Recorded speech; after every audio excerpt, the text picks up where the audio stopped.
to zoom in? Thank you. All right, so I did, I'm a friend of Don Geiger's. I don't know if y'all saw Don do the, so he and I talk quite a bit, and Don will every now and then he'll send me a picture, and he'll go, hey, you can make this. Guess what? Don says you should make something, you should make something. So he sent me a FemiSphere, and that is what this is. And challenged me to make it. I went online, did some looking around because it looked like a cool thing to make anyway. And I actually found the same guy that taught Don, but he actually saw the guy live. And when he came back, he sent me some instructions, and he said, this is the guy that did it, do somebody out in Texas somewhere. And I went, well, I saw his video. So then I had his instruction. So I took it as a challenge and became pretty good at it. If you do a bunch of them. Huh? Oh, sorry, thank you. There you go. So, lost my place here. So, the FemiSphere, I'll tell you what it's called. It's a Sphericon is the shape or the form that it started off with. And a Sphericon is 45-45. You have a width in the middle, and it's turned almost the same way, except it's kind of lumpy looking. All right, so I call it the male version because it's kind of fat and dumpy. And it will roll the same way. When you roll it, it wobbles just like the FemiSphere does. All right. So the FemiSphere, and the reason they call it that is because of the curves. And in Latin, femi means female, so it's a curved piece. So it's simply this piece with curves is all it is. So it's a sphere, and it is, if you could rotate it back that way, it's just like making a sphere, just like you were talking about. It's almost the same way, just in a little different manner. It's got the loops in there. So what you have to start with, though, is two pieces of wood. What do they do? They wobble. Ah, good call.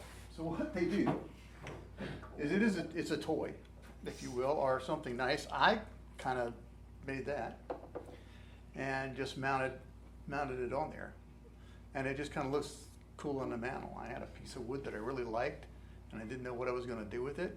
You know how that is in your garage. Mm-hmm. And it floated around for a while. It's just a piece of oak. Is what it is. It's a beautiful piece of wood. So I decided I'd mount my FemiSphere to that one. So it's just sitting there. You can pull it off and it'll do the same thing.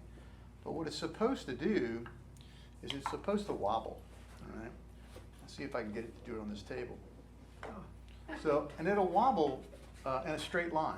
Even though it wobbles back and forth, it will end up, if you put a piece of tape along it and you roll it, if you did it correctly, at several intervals, it will cross the line at the same spot. And it should end up at the same place at the other end, if you turned it correctly. If you turned it wrong, or you flew off, or you didn't make it symmetrical, then it will limp. And it will end up over here or over there. So the idea was to turn it symmetrical, so it will roll right. As a matter of fact, when I made my first piece and I showed it to my mentor, Don Geiger, I carried him a piece to see, and I made sure it was very perfect. The first thing he did was roll it on the floor and see which way it went and how it rolled straight. So I said, well, I passed that one, so that was good. So what you do is you start off with two pieces of wood, and they have to be flat on one surface. All right. In this case, I flatten them. You could use planers, whatever you need to make it flat, but they need to be flat.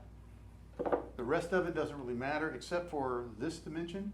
I kind of like that to be the same, only because it's a little easier when you're starting to turn stuff to have something that at least this surface, and those surfaces are right. The rest of them, it doesn't matter, because you're going to end up making this a cylinder anyway, so it doesn't matter. So now what you have to do, though, is you got to mount these together. All right. All right. Well, let me get back to that. So what you have, and I'll pass this around as well.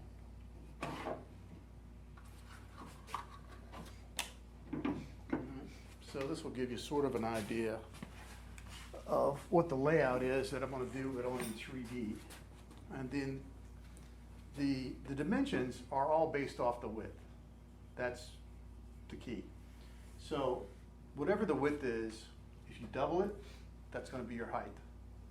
All right, and then the length is going to be the width, or the height, I should say, plus an inch on either end, because you want some waste to turn away. So in this case, this is if you had a 2-inch block, it's going to be 2 by 6, or 2 by 4 by 6, and that'll give you a 4-inch sphere. All right, because you're going to turn away the ends. The formula is very simple. It's just really based on this, whatever that width is. And then that's the maximum you can do. That is not what you have to do. You can turn this FemiSphere to whatever size you want. You can start off at 4 inches and end up at 3. I have several times, right? But I like to get I can start with the biggest one I can get, and then if I screw it up, I can screw it up and get smaller. Now what you don't want to do though, is you don't want this smaller than 2 inches in diameter. And the reason is it's a choke hazard. So kids like this. I get one of these to my great niece, and the first thing she did was put it in her mouth and play with it. So choke hazard. So you don't want something small for a child. So you want to make them a little bit larger. 2 inches, they say any bigger than 2 inches is safe for a kid. I try and shoot for 3, just because it's extra safe. Right? I know this is going to end up in kids' hands. All right, so now you've got to glue it together temporarily while you turn it, all right? So there's several ways you can do it. And yes, Paul, you can use a glue joint, but I don't. Paper glue joints are good, and they do work. But the problem with a paper glue joint is it takes a little bit of time to do. You've got to put it together, you got to glue it, you got to set it overnight. All right, so if you're going to do one, you got to plan in advance. And they work pretty good.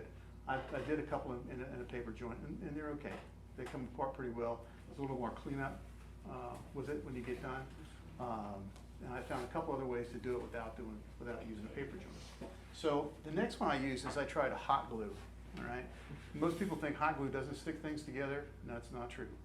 I've done a lot of turning with hot glue as the only thing that was holding the piece of wood to the lathe.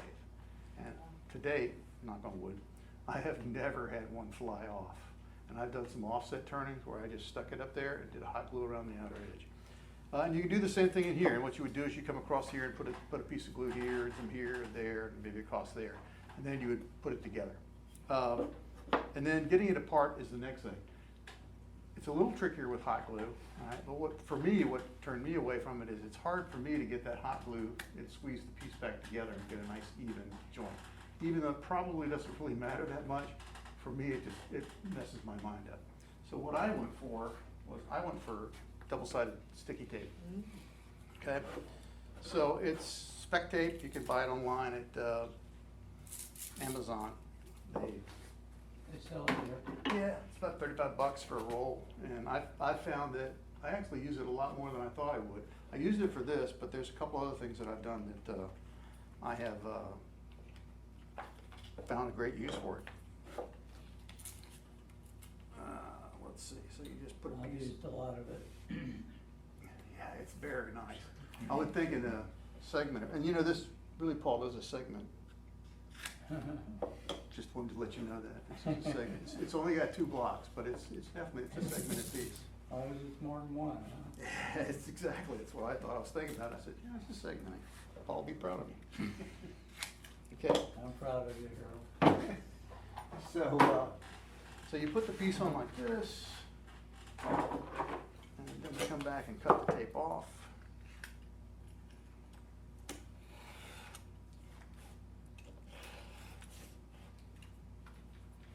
Sticky.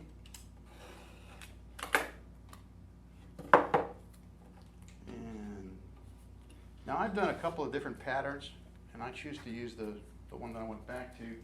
I was doing one where you would do tape here, and tape here. And the reason I did that, because when we go to take this apart, you're going to see it's very difficult to get apart. It isn't at home, it is here. But you'll see it's a little bit more difficult. But if you limit the amount of tape and leave some gaps in between, you have a better chance of getting it off. So now we take the tape off. And if I get this thing to start.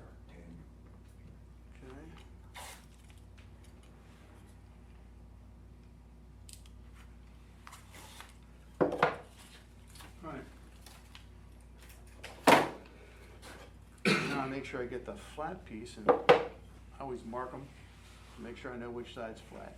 And then I just want to put this together And I want my ends to be right and that to be right. All right, so now I've got a joint. If you did it like that, it would fly apart. Carbon tape requires pressure. There's a couple of discussions over whether you need a lot of pressure, how long. It's not really gluing it together, but it's not called pressure tape for nothing. You have to apply pressure to it or it will come apart. And in fact, if you got a hot garage, like I do, it'll come apart all on its own. Heat seems to do that for you. So what I like to do is put it together, put some pressure on it.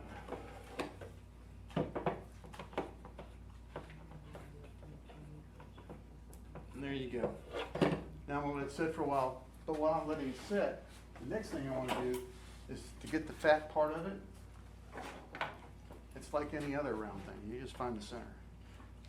And it's really not that exact, so I don't worry too much about it. I want to get the center like this. And I'm going to do the same thing on the other end. Of course, I would set that down like that.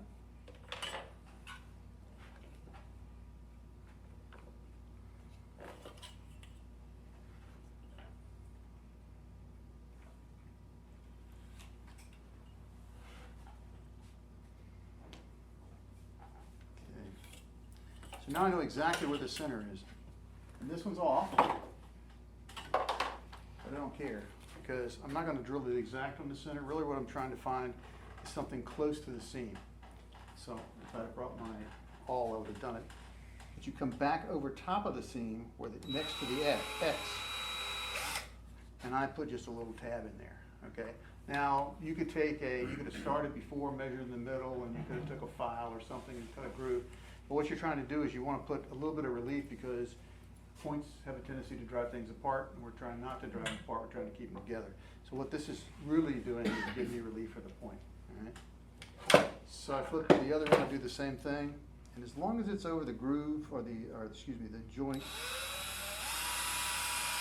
and as I've got a couple of inches of waste, I could have drove way down there. All right, so now I've got my piece prepared to go, and I think I'm pretty safe. I feel like I'm pretty safe with what it is right now too. It's been squeezed and done. They say 10 minutes or so, but I don't know about that. All right. Now what I will tell you is if I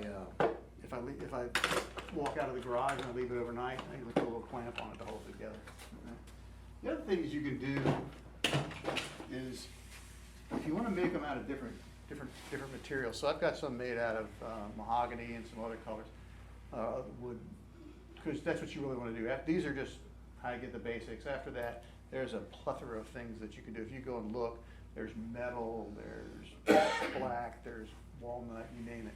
So one of the things that I do is if you want to save some wood, you take your wood, you make your blanks, and my waste wood is another wood. So now, when I turn this away, this will be the FemiSphere, and this will just be the waste wood. So I don't have to use as much, if I got so much mahogany or whatever, I can save the piece, because it does take a large amount of wood to make one of these. So by saving, if you want to save this, the good wood, if you will, that's a trick that I use on occasion. All right, so now, the next thing we want to do, follow my script here. So the next thing we want to do is we want to make it round.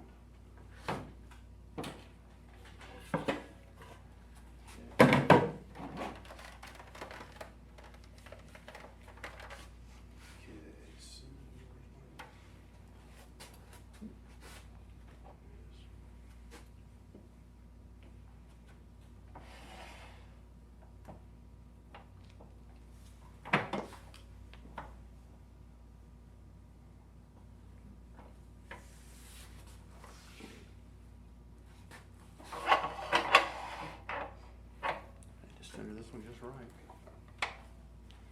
So spin, test drive. Okay.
do next is see what size I've got. So at this point, everything is predicated off of the diameter of the cylinder. So we're gonna make the ChemiSphere, and that diameter is gonna be that diameter, or something slightly, a little bit smaller, but not much. So now the width is no longer important, but the diameter is.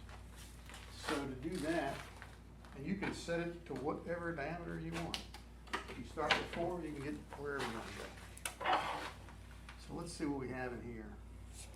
I like to measure right on the seam, so I know it's there. So this is 86. All right, so it's 86. I like 86. I'm not sure what that is. I have a little trouble converting over, but it's going to be what, 3.5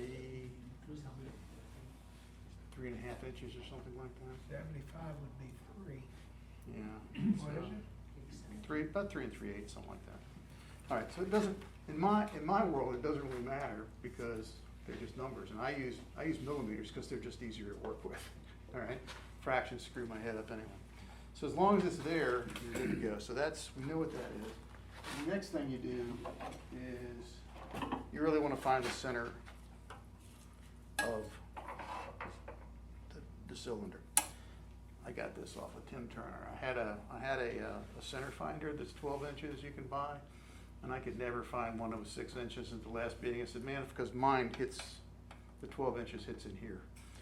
And the last meeting, I don't know who it was, John or somebody John says, have you tried Tim Tool Time? And I did, so I ordered one of these too. So it's very nice for finding. And all you do is you put your marks the same on either end, and I've got the center. Have a little 3-inch one for the same. Hmm? Works great. 3-inch Yeah, one. see, that one gives me the centers. I got the cross too, but that one works on the centers. It's just. That's what I said, when the center just. Oh, you got the little bitty one, yeah. I didn't go there. Probably next. You're turning dry wood now. Do you ever turn green? I have turned green, and you don't want to turn green for a FemiSphere or any kind of a segmented turning. And the problem with that is because green wood moves, Oh, yeah. and it usually moves a lot. So you want to be at close dry. And this stuff here was, I think it was 8 or 10% or something like that when I got it, but I went ahead and cut it up into longer boards, let it sit in the heat a little bit and dry out a little bit more between now and when I got it. It was a slab. A friend of mine is a sawyer, and I went over to his place, and whatever he had wrinkled and he couldn't sell, I just grabbed and cut up. Matter of fact, he's gave us some pieces for the zoo lights and done some work for us on the zoo lights. So I just looked for as dry as a piece of, he had some that had been sitting up there for months or so, and that's one. But if you try this on green, it'll look good, but once you get it glued together, it's gonna go, and the glue joints are gonna, that's your real problem, your glue joints are gonna pop. And I've even had some of these move on me after I glued them because they were a little bit wet. But after I've done sanded them, I've let them set for a few days, the joints will just slightly move, which just means I gotta go back with some 400 and just take it down with some 400 and I'm back. And then after you do that, the seams don't move anymore after that. All right, so let's mark the center.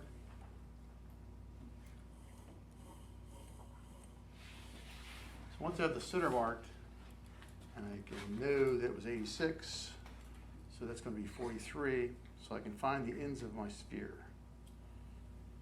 And if you were going to do a sphere, that's what you would do. Let's see, so what did I say, 86? 43. You got to have good math skills. Okay, so it's 43. So I mark one here. Your bias is on the way. Oh, thank you. Appreciate it. And then I'll mark one over here. Okay. And let's see if I got it right. And then what I like to do is I come back here and put it between the two marks to make sure I have 86, because a number of times they have not been 86. I don't know how they do that, but it does that. So now we want to know where our ends are. So we've got the ends. So now I've got waist, I've got the left half of the diameter and the right half of the diameter. So now what I have to do is I have to define this area right here, okay? And I've seen people say, oh, 3 millimeters here, 3 millimeters there, all kinds of, just exact science. I could have measured that. I don't. I just turn it on. I come in here and I go, that looks like 3. And that looks like 3. And there we go. That's 3. So if I measure that, I don't really care what it is. I just want it to look appealing. And that is, and that is about 7.5 millimeters, which is perfect. Perfect for me. If it were 8, it'd be perfect. If it were 6, it'd be perfect. It's whatever it ends up, it's perfect. All right. So. Is it important that you get equal amount? Oh yes, you have to have equal on either side. You do. And if you were, if you really wanted to be anal about it, you would measure it to get either side. But I've done a bunch of them, and that extra few tenth of a millimeter doesn't really matter. If you look at it, it's kind of like putting a bead in. If you look at it and you put a line, and then come to the other side and put the line the same way. I usually will try and make it a little shy, because I can always cheat with the lead and move it over a little bit. And if I screw it up, I brought my eraser. I can redo it as many times as I want. All right, so now I have this, and now what I want to do is I've got to make myself a template. There's my template tool.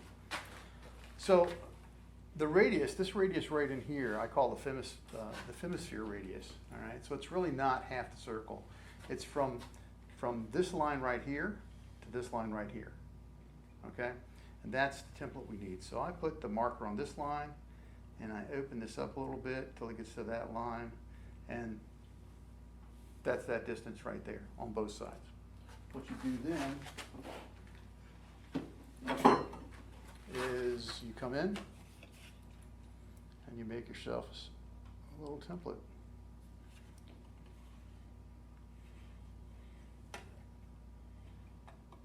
Okay. Now what I do is just cut a little round circle out of it. Actually, it's a quarter of a circle.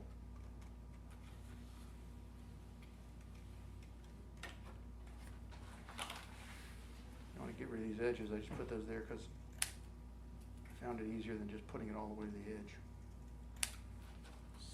So now I have a piece that's that width right there, but more importantly, it's the radius of that width right there, okay?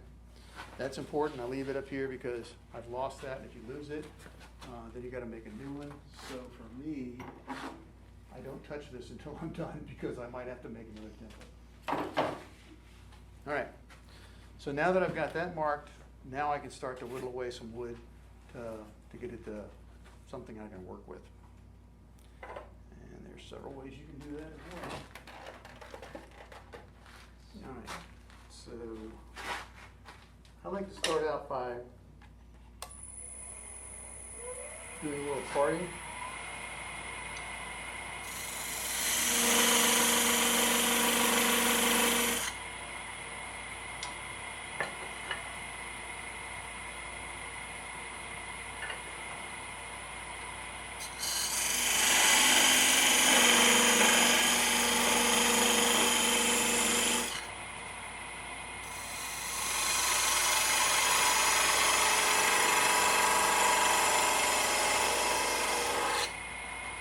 There's no real magic to that either. I just like to define the lines so that when I go to take it away, that's really just something to go by.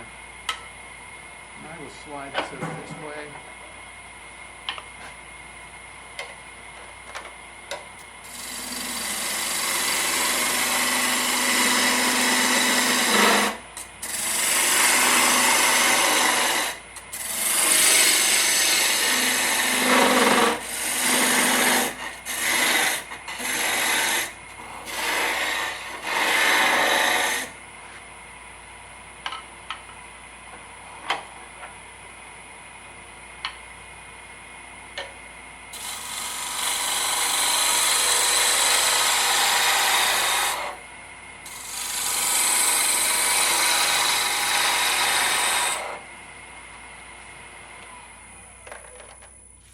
skews hard.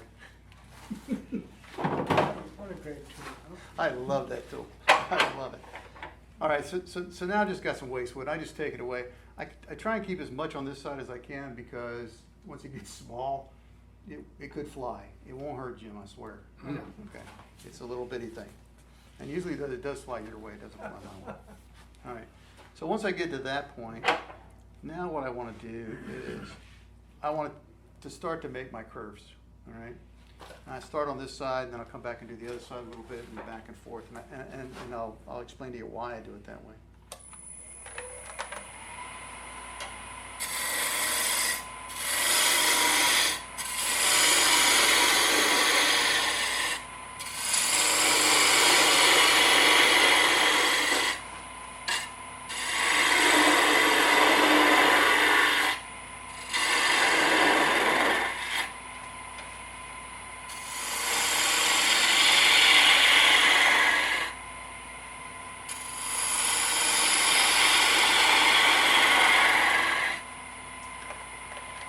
And even though I'm just trying to go point to point, at this point I'm actually using my body to try and, if I'm doing this, if you'll notice, that's what's getting me to get the curve in there.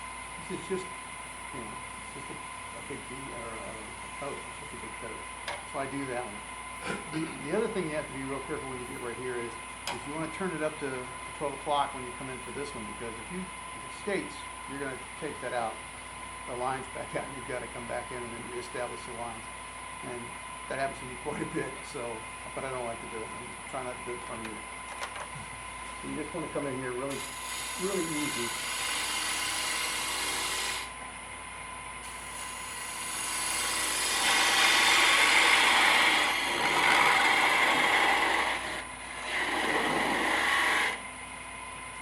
So at this point I could continue on, but I like to go ahead and take a little bit off of this side, just in case this gets, when I go to this end, I don't have to take as much. I can just work it from this side when I get done, so I'll get it down, but I'll leave it fat. The other thing that I like to do, Well, Harold, yes sir, the fact that you lost your line on the end here, doesn't matter because you have the template that's Yes. gonna tell you where So the end is. I used to pay attention to that, and I used to mark the line on the end, okay? But then I found out, well, I've got the line on the end, it's right there, Okay. all right?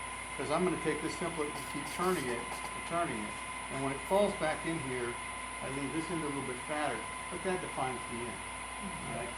I don't, yeah, I know what you're going from, because I did the same thing. I added precision, measured, and all that. Then I found out that's all you need. When you get this in the radius and it comes back down, and this dimension here equals that dimension there, it's perfect. All right? But good question, good question. So like I said, I'm going to do the other side a little bit, only because I just want to get it while I got a little meat down here. I also try and take this one right here, and the other thing that I'll do is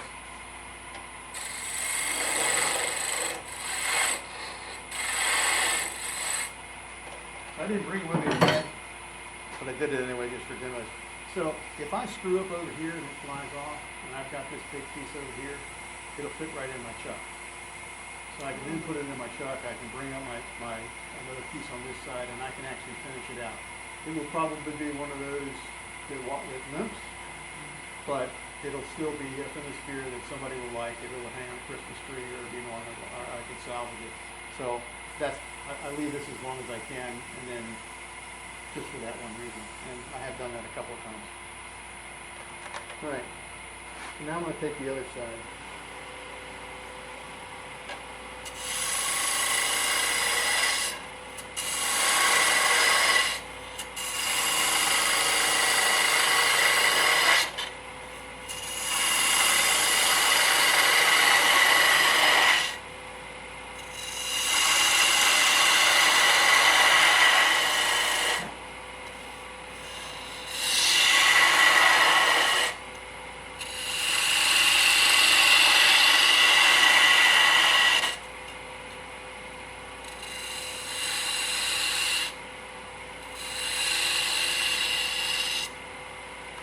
That's good enough for now. So now I'm going to move back to the other side. And I'm going to work over here a little bit. To do that, I'm going to use, I just use this big one. I'm using like a 5/8, but it's my favorite tool. And I figured I didn't have my sharpening here, so I usually end up with a 1/2 inch turning this out, but the 5/8 was good for waste. And now I'll go to my 1/2 inch. Some people ask me the turning speed, and that speed is as fast as you feel comfortable turning. Faster the better. All right, there is a speed up here. Right now it's at 0. I have a robust, and it doesn't tell you how fast it goes. You turn it up. You can look at those little. I still think those are wrong. So for me, I have a light on my lathe, and I turn at the speed of light. All right. So I turn the lathe up as fast as it'll go, and when it starts to vibrate, the light starts to vibrate. I turn it back down. I call that turning at the speed of light.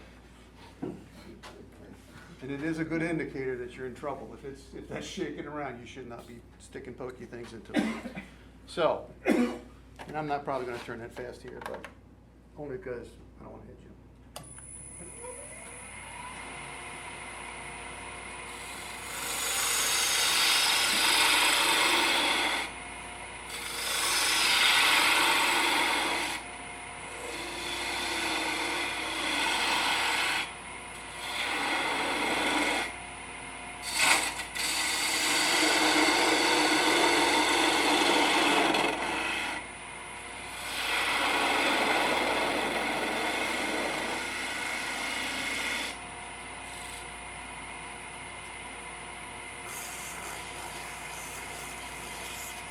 Yeah, not bad. Not great, but not bad.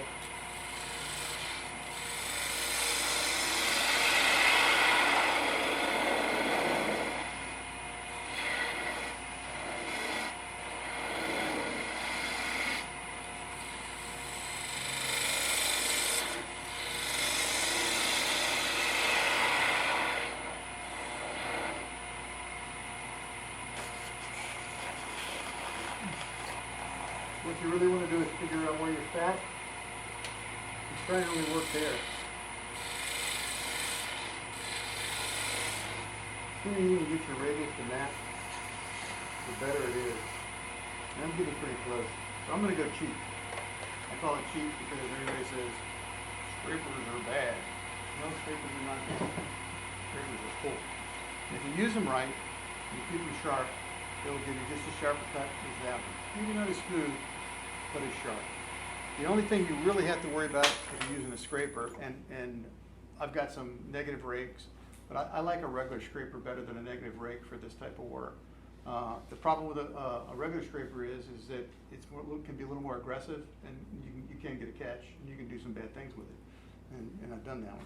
With a negative rake scraper, you probably won't. The problem with the negative rake scraper is you spend a lot of time going back to the lathe, putting the burr on it, because the burr on the negative rake scraper comes up way faster than this one. So what I do is I'll put this in here, and you can see it's kind of low. So I will raise it up because I really want it to be. I want it to be slightly above. Your face mask in the way. Sorry. I want to be slightly above here, maybe a little lower. Get in there. So, yeah, a little bit lower.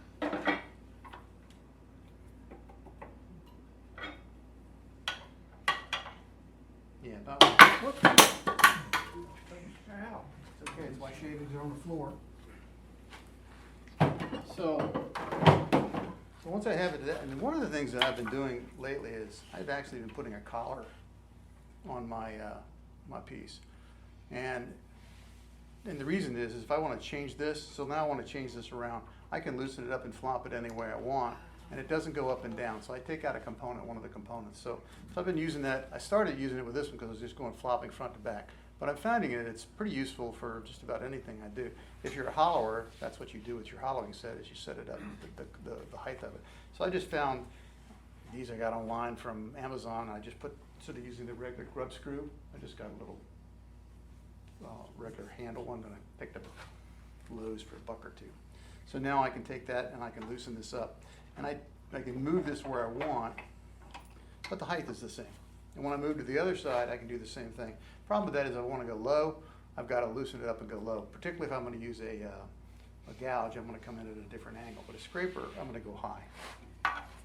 So, and towards the end, I'll be using only a scraper. All right.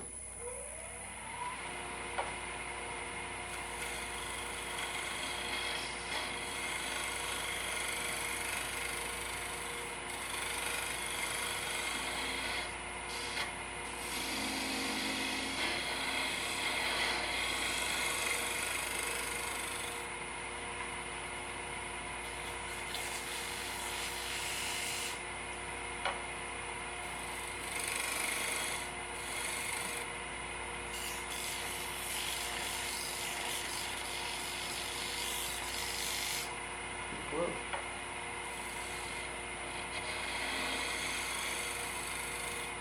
Level of doing something.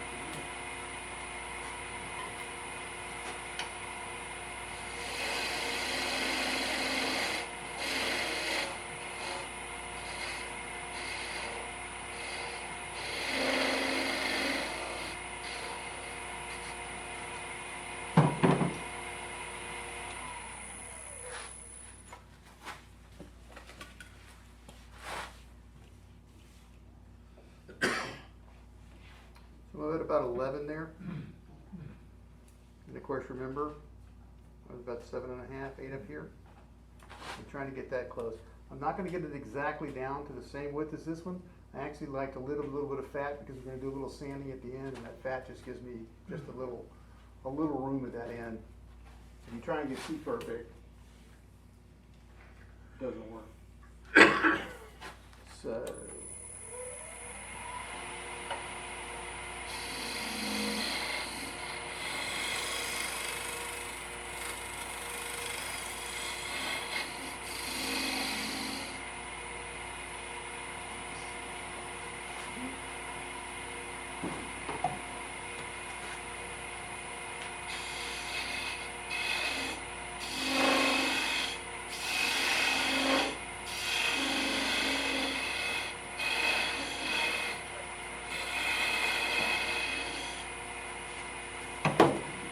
This is also one of those projects if you didn't like gouges, you could do with carbide. Amazing. I don't think it's as much fun. It doesn't develop as much skill.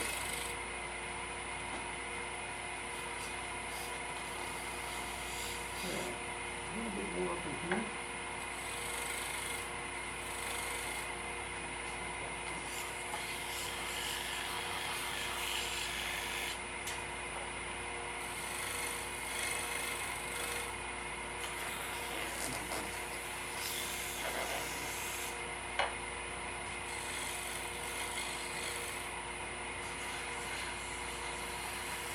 I'm going to call that a success. Okay? I'm going to call that a success. So now, the next thing that I do is I do a little sanding. And you're going to, in the end, you're going to have to sand some more anyway. But I like to do a little bit of sanding at this point because it's the last time I'll probably be able to sand easy. It'll be harder after that. And then there's another reason. It's easier to start from something smooth than it is to start from something rough. So I do this a lot of times. I'm turning, I'll grab a piece of sandpaper, and even though I'm nowhere near the end, I'll just hit it with a piece of sandpaper because it's a lot easier to follow a smooth surface than it is a rough surface. And it doesn't take that long to do that. I don't need to go, I just use 220 on that one, and it's really all I need for now. Probably all I need, period. But, the other thing that I do is I use a 50-50 for my 50-50 denatured alcohol and shellac as a sanding sealer. I don't buy the fancy stuff because I use that a lot. Now, the interesting thing there is, so what Mark did with his piece tonight is he sprayed it because he didn't want it to change color. This will change the color. I guarantee you that one. So you have to be careful with that. In fact, the piece that I did, my first holoform piece with my new visualizer, I did a piece of sycamore that I didn't want to change the color, and I used the Fix-It. And that worked very good. I had no color change whatsoever. It was all pure natural like that. But in this case, I really don't care because it's a FemiSphere. So I want to seal it at this point. And you go, well, why? So we're going to glue this joint. So if you've ever glued a joint, what happens when the glue gets on the joint? Stains it. Okay? And then you got to sand it out a lot or cut it out. All right? Well, if you seal this with a sanding sealer, that glue will not stain your part. All right? It's the same thing I use when I do CA and I have some CA products. I'll use a sanding sealer to start with, and I'll put my CA in, and then I don't get stained. If I don't, I get stained. So I have a lot of this around that I just put on there just out of habit. So that's what I'm doing here. I'm going to split this apart. I'm going to glue it back together. So I want to seal it up before I do that. So now once I've got that piece fixed, we now go on and repeat the other side. Okay? Now, you can do this two ways. You could take it off and actually flip it around.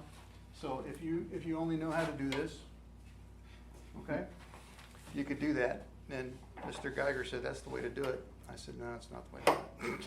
I did argue with him over that one. Because you should learn how to turn left-handed, and why not practice there? And, you know, there's two sides here. If you use this side, you got to resharpen. If you use that side, you don't. It's already sharp.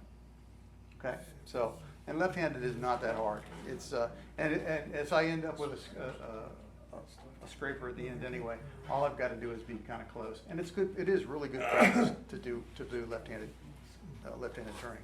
So that's what I'm going to do.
It's 750.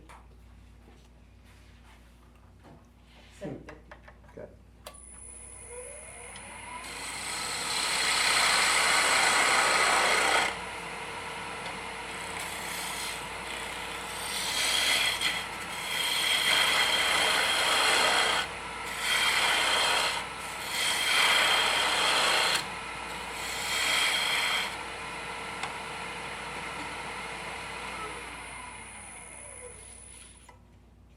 Now, as you can see, my skills on left-handed are nowhere near the same skills as my right hand.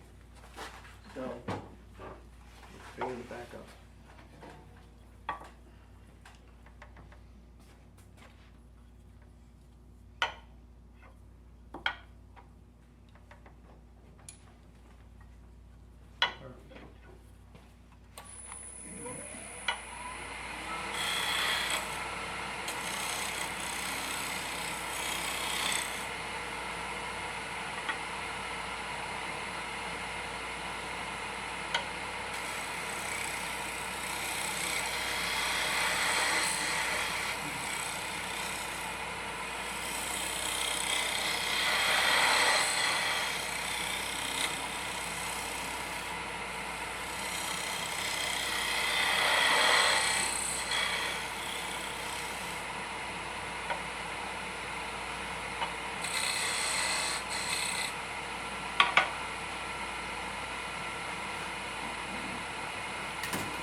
See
where we are.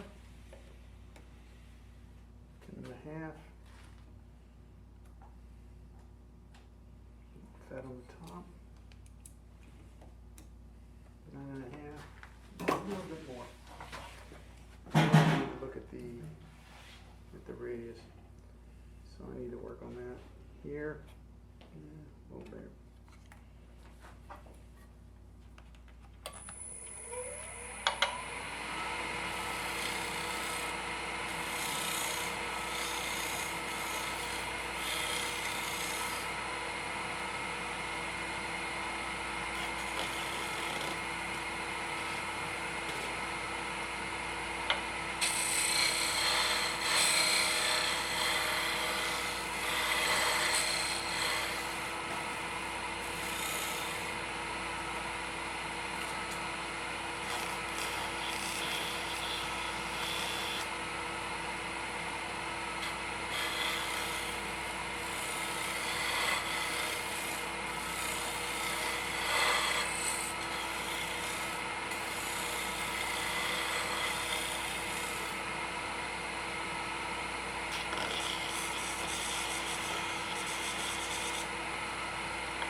Call that good. So now I've got the left half on the right half. All we do is we repeat a little bit of sanding.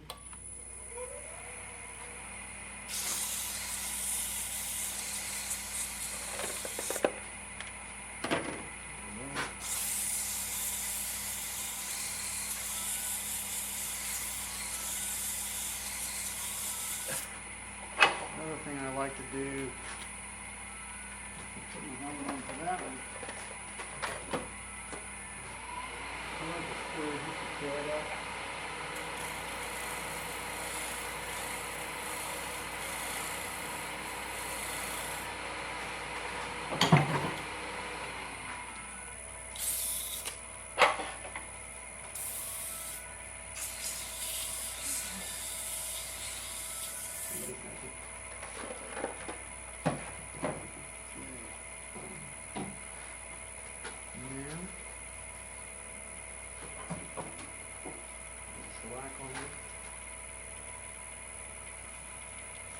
Also next to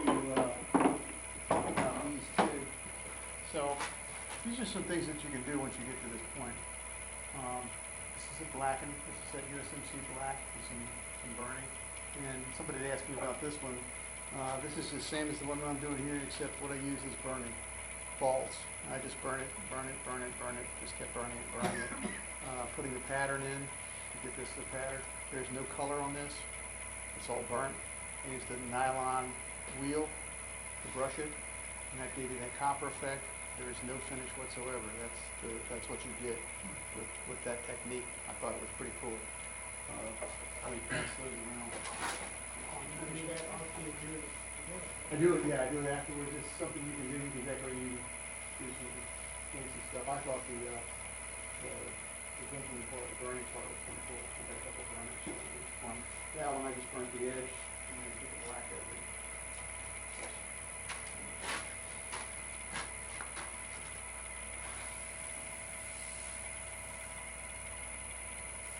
I even tried 50 brushes. Somebody does this thing with brushes. I didn't have a good luck. 50 shades of pink. Yeah, I tried. I have some paint sitting next to my chair with a brush, and even my wife knows how to paint. She goes, "That's not right." I go, no. So, all right. So at this point, you got to get it apart, because now it's about where I want it. There's two ways. I'm going to try something because I brought it with me. And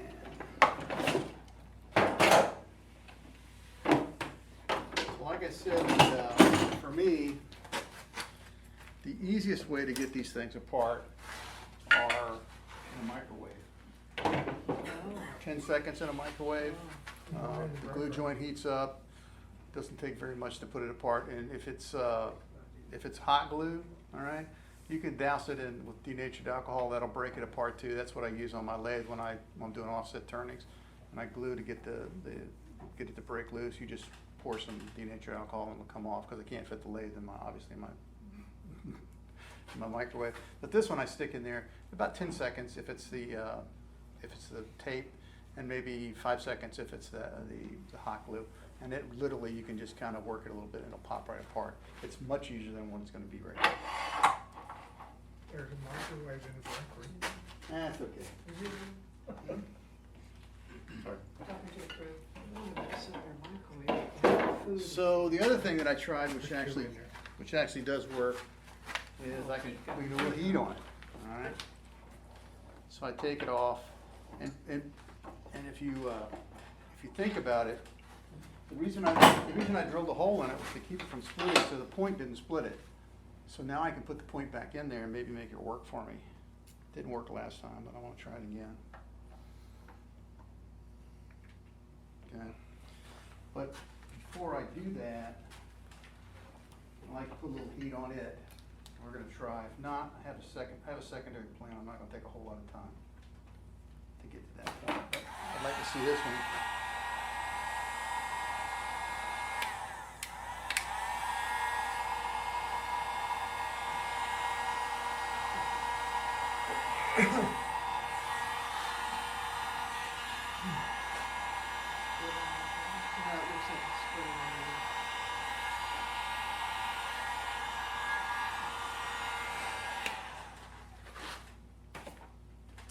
And then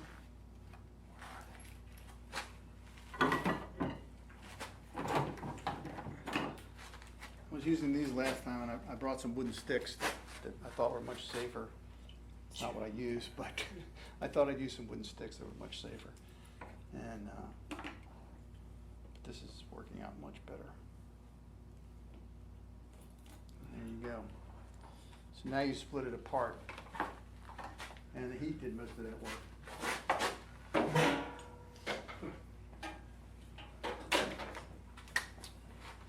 All right, so now we take it apart. Voila, you have two pieces, two segmented pieces. And getting what I like about the tape is getting the tape off is fairly simple. It's off. It did work well. Yeah, I like it much better. Like I said, I tried several ways, and I knew it was the most efficient. Don likes the hot glue. I don't know. I like this better. So now you just take, and you want to clean it a little bit.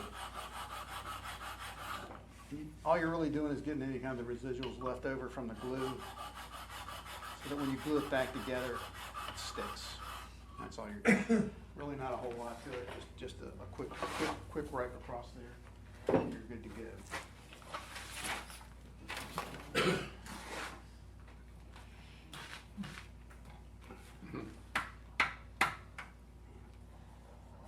No, we're not gonna buy a new jail spot.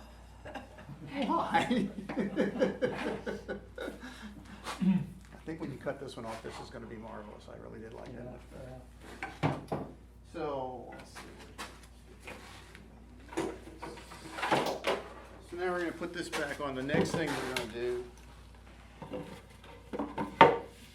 I moved that out the way. Nah, I can't. It's blocked. Can you see it? Because it's gonna be right here. Because this thing, and all the rest of the stuff is right here. Close. Alright, so now you want to glue it together. And that is a tricky job. It's not a hard job, it's just a tricky job. So you could put the two pieces together and clamp it and hope and pray. You could put rubber bands around it. You could do all kinds of things. And I have done every one of them. And what I found worked the best was I just took one of my halves of my FemiSphere and I did a bowl in it. It needs to be just slightly smaller than the sphere that you're turning, okay? Put a little relief curve into there. And what that gives me is just something for the FemiSphere to set in when I'm gonna put some pressure on it. So all you really do next is you, and I love these glue bottles, by the way, when they work. Yeah. Where'd you get them? Right out here. Are they right here? They're right out here. Actually, Got small ones and big ones. yeah, get the small ones. Yeah, get the small ones. I don't think the big ones work that well. I like squeeze it. Mhm. My hands can't squeeze it. Yeah, and if this was clean and I hadn't left the top off of it, because I noticed the top was If off you're a of it. real segmenter, you can't live without that glue bottle. And like I said, this one right here, the problem was is that I left it off and now it's kind of stuck back up in there. But if that's open, this thing pours out. It really does. And don't lose the little red. Yeah, don't lose the little red thing. They sell it for the big one. They don't for the little one. And if you don't have the red thing, you might as well throw it away and go buy another one because it's going to do what it's doing here. A little bit of hot water and I'll have this one taken care of. Alright, so I'll put that up in there, there. Just put a whole lot there. Come on. Alright, we'll call that good. Put it together, rub it, get it all smooth. Make sure you have glue on everything. This one might be one of those that doesn't. And now all you do is rotate. If you have a piece that has some figment or a figure in it, you can kind of line the figure up, but I've never really figured out how to make it flow the entire way around. It'll flow a piece of the way, it won't flow all the way. So you just gotta, line it up. And you end up with that. And then for gluing, like I said, the reason I use this one is I pop this over top of it, I bring this down, and I do that because I only want a lot of pressure, but now I can take a look at this thing, and I leave those little ends on it so I can tap it. These actually allow me to adjust it. So I left those on there, I found they were very useful. And the key is you want to get this thing where the pressure is straight down, all right? Now, it could be a little off because you're going to sand this thing anyway, but you don't want it way off, all right? You spend all that time making it nice and pretty, you want it to line up. So sometimes I'll just do this and wait. I'm not going to do that right here, okay? It's either going to make it or it's not going to make it. And then,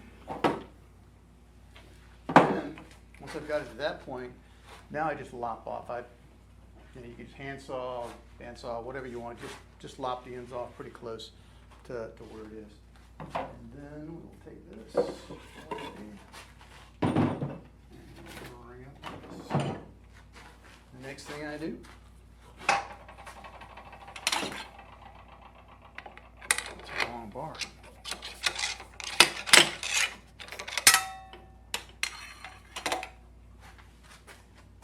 Is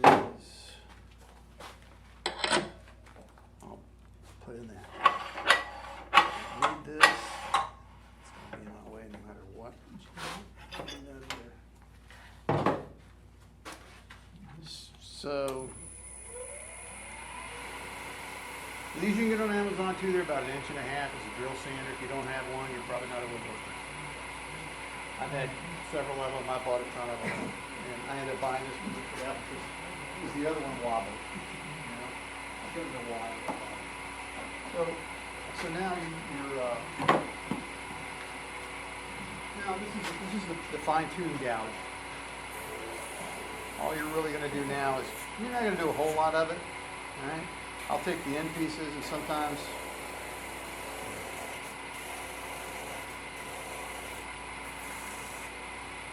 what I want to do is I want to just make the end pieces come around like that. And then on the very ends over here, really just sanding it away so I can get those joints that didn't look real good. Now going to line up perfect. You're going to go, how did you do that? Good turn. I got skills. You know? It's called a push cut. It's a push cut. This is like a 120. I don't think it really matters. I got something that was rough enough to be able to take some material away fast, only because I'm lazy. I don't like waiting. If you screwed up something, you can actually work it down. Again, the ends, just take them down.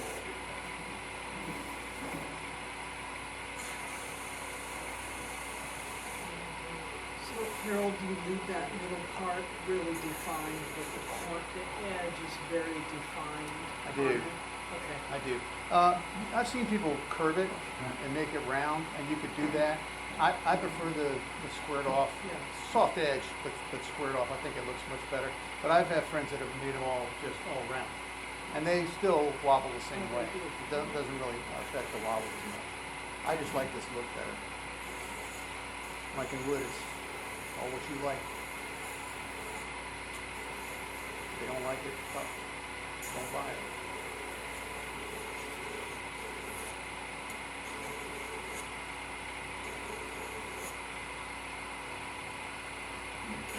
It doesn't take real long to get from pieces slightly off. Now, if you were way off, you'd spend a lot of time sanding, and I guarantee you it will not roll. It won't wobble nearly as well as a well-turned one. So in life, you should turn as well as you can.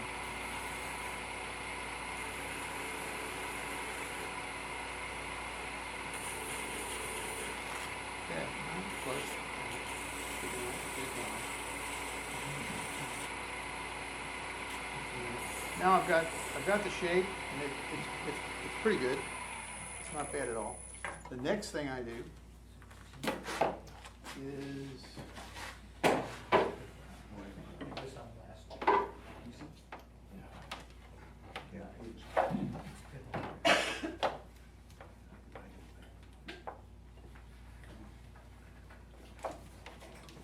they go to power sand. This is just a Nico 55-degree sander. I use them. I like them. They're better than the. You can get them at Woodworking Wonders for $80, or you can get them online for like $39. He says they're better. Okay, I can get two for the price of one, so I think it's better. And I've never had a problem. I burnt one out. I did burn one out, but I'm not sure they're any different. They look identical.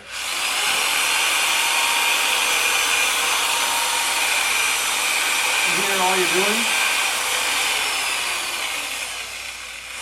is you're just finishing your sanding.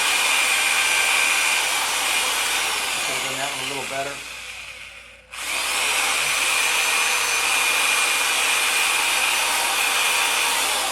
And I'm not going to go through the entire grid. I'll just give you an example. That's the technique I would use, and I would do 120. I don't know, or actually 180, 240, 320.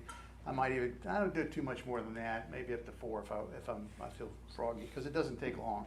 But you're really just kind of whopping it back and forth, taking out any tear out or anything that you want to do. If you got like I got a tear out right here, I'll spend a little more time on that one because I want it to be smooth and pretty. Okay. So now once I get it to this point form, then the next thing is I sit down and watch TV. Murder mysteries or something. and then we do that. All right, and you just work it by hand like you would anything else. You just continue working it, and it's real easy to work. So I'll just work it like that, and I'll finish it, and I'll take it up to 400, 600, or whatever I like. You know, depends on how long the movie is. If it's a long movie, it gets to 6. If it's a short movie, it might only get to 3. But I'll just sand. And the next thing is finishing, and there is a myriad of ways to finish this. You could spray it, you know, with lacquer. You could put anything you want. I put in oils on them to darken them up. Depends on the grain. If the grain's dark, then I'll put an oil on it to make it grain. And then you can move across into carving. You can do some of the decorations that Tracy does. You can apply those to here. There's just a plethora of things that you can do to make it. I kind of like the burning part of it. I thought that was kind of fun. I'll do a little bit more of that one. If you want to leave it plain like that, the finish on it, and you want it to be safe, kid safe, you should use something like a walnut oil.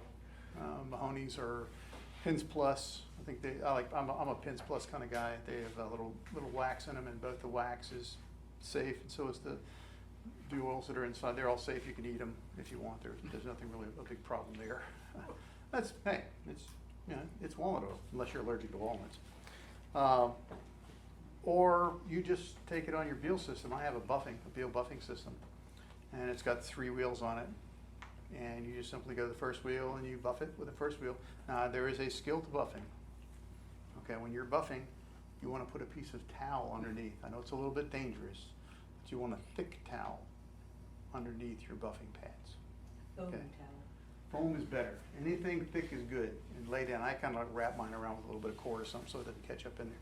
But you lay that on there because it's not if it flies out of your hand, it's when. Okay? Because you think you've got that right, and you make a move that way, and boom, and it's going to hit the sharp corner. It never hits the flat part. And I have, if you've ever repaired furniture or not, if you have a dent in a piece of furniture, it's very easy to fix a dent. I saw people go and they'll I've got a dent, I got to sand it out. No, get a rag, hot water, and an iron. Put the rag on there, take the iron, put the iron on there with the heat, and the dent's gone. And I mean, big dents go away. So you can take it back, and then a little bit of sanding, and you can be back to scratch. If you leave the towel off, that won't happen. It'll be a gouge, and you will just have to sand it out. There's no way of fixing it.